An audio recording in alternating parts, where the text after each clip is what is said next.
देखो इसको हम एक बार शॉर्ट में रिवीजन कर लेते हैं आज का टॉपिक को। सबसे पहले उत्तल और अवतल दर्पण में अंतर है। अंतर में सबसे पहले देखो क्या पढ़े हम कि उत्तल दर्पण और अवतल दर्पण में अंतर क्या है। तो उत्तल दर्पण का जो परावर्तक सतह था कैसा होता है, उभरा होता है, निकला हुआ होता है, जबकि अवतल दर्पण का परावर्तक सतह धंसा होता है। और इसमें क्या जानते हैं, उत्तल दर्पण में काल्पनिक प्रतिबिंब बनता है, जबकि अवतल में वास्तविक और काल्पनिक दोनों। हमेशा यही याद रखना कि उत्तल में हमेशा एक ही तरह का चीज बनेगा, लेकिन अवतल में हर तरह का चीज।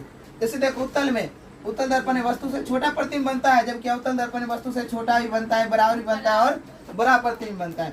उत्तल दर्पण में हमेशा सीधा प्रतिबिंब बनता है ना, जबकि अवतल दर्पण में सीधा भी बनता है, उल्टा भी बनता है, दोनों तरह का प्रतिबिंब बनता है। और इसमें हमेशा देखो दर्पण के पीछे प्रतिबिंब बन रहा था, लेकिन इसमें दर्पण के आगे पीछे दोनों तरफ प्रतिबिंब बनता है। तो हमेशा इसमें सब किस्म का हो रहा है कि नहीं। उसके बाद उत्तल में ध्रुव और फोकस के बीच प्रतिबिंब रह जाता है, ध्रुव और फोकस के बीच में, यानी कहने का मतलब प्रतिबिंब अनंत पर रहता है, अवतल में अनंत पर रहता है, तभी जाके फोकस में बनता है। उसके बाद तुम उसके अगर बगल में लाएगा, जितना पास में लाएगा उतना वो फोकस से जो है फोकस से ध्रुव की ओर बढ़ते जाएगा, है कि नहीं। लेकिन इसमें क्या होता है, इसमें ध्रुव पर भी, फोकस पर भी, वक्रता केंद्र पर भी, अनंत पर भी, और इन सब के बीच में भी, यानी ध्रुव और फोकस के बीच, फोकस और वक्रता केंद्र के बीच, वक्रता केंद्र और अनंत के बीच, और उसके साथ साथ दर्पण के पीछे भी चला जाता है इसका प्रतिबिंब, यानी 6 प्रतिबिंब 6 अलग अलग जगह। जबकि उत्तल दर्पण का अगर उपयोग देखें तो साइड मिरर में क्यों होता है, साइड मिरर में इसलिए होता है क्योंकि साइड मिरर का काम क्या होता है, कम में जगह में ज्यादा गाड़ी को दिखाना, और कम जगह में ज्यादा गाड़ी को दिखाना। इस कारण से इसी को कहते हैं विस्तृत क्षेत्र बनाना।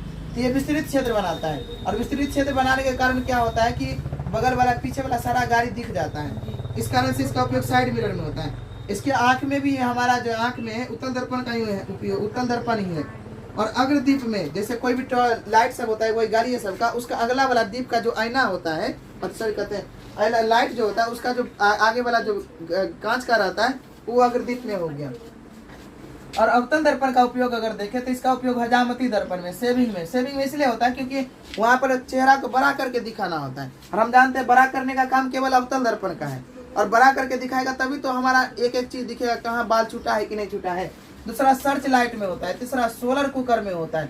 सर्च लाइट कहते हैं वही जो माथा पर, एक टोपी में माथा पर जो बल्ब तरह का लगता रहता है, उसको सर्च लाइट कहते हैं। सोलर कुकर किसको कहते हैं, तो सूर्य की उपस्थिति में जो खाना बनता है जिस कुकर में, उसको सोलर कुकर कहते हैं। तो उसमें होता क्या है कि सारा प्रकाश को एक जगह लाना होता है। जैसे यहाँ देखो है ना, अवतल दर्पण का काम है कि सारा को एक जगह लाएगा, इस कारण से इसका उपयोग सोलर कुकर में होता है। उसके बाद रोगी के आंख, कान, नाक, इस सब का इलाज में भी होता है। अगर हम देखें तो स्पर्श करके अगर हमको दर्पण का पता लगाना है तो स्पर्श करके हम छू करके पता लगाएंगे। समतल होगा तो समतल दर्पण, उठा होगा तो उत्तल दर्पण, और धंसा होगा